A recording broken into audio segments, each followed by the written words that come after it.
तो ऐसा क्या हुआ कि हमारे क्लाइंट ने हमसे यूनिट लेने से मना कर दिया? सिंपल सी बात है, हमने जब क्लाइंट को पहले बताया था कि एक नया लॉन्च आने वाला है, एक्सप्रेशन ऑफ इंटरेस्ट उसके कलेक्ट होना चालू हो गए हैं, तो आप भी एक टोकन भर दीजिए।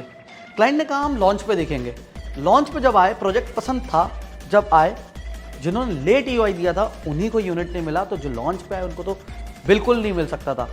अब नया लॉन्च आ रहा है ईलो 2 के नाम से, वहाँ के लिए एक्सप्रेशन ऑफ इंटरेस्ट शिफ्ट हो चुके हैं और पिकअप भी हो चुके हैं।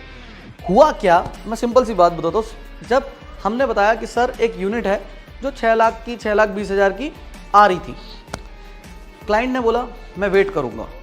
जब यूनिट कैंसिलेशन में आई 6,60,000 की हमारे पास आई, तो हमने कहा सर ये वाली यूनिट ज़्यादा बेटर है। तो क्लाइंट बोला कि यार आप मतलब मुझे 6,20,000 की यूनिट चाहिए, आप मुझे महंगी यूनिट क्यों दे रहे हो?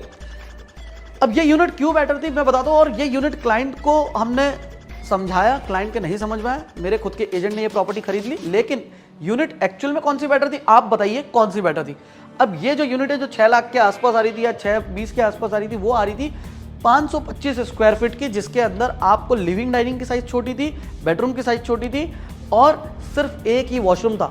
लेकिन अगर मैं बात करूं, जो यूनिट 6,60,000 की थी उसकी साइज थी 617 स्क्वायर फीट की, जिसमें आपको 1.5 वॉशरूम मिल रहा है, क्योंकि गेस्ट के लिए अलग से वॉशरूम है और बेडरूम में अटैच वॉशरूम है, प्लस लिविंग डाइनिंग बड़ा है इसका और बेडरूम साइज भी बड़ा है, बैल्कनी भी बड़ी है। सबसे इंपॉर्टेंट चीज कॉर्नर यूनिट है।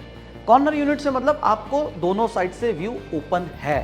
अब आप बताइए कि आपको कौन सी यूनिट बेटर लगी। और सबसे इंपॉर्टेंट चीज, और अगर पर स्क्वायर फीट रेट की बात करूं, the bigger unit has a cheaper per square feet rate than the smaller unit. Decide आप करें आपको कौन सी अच्छी यूनिट लगी, कमेंट करें।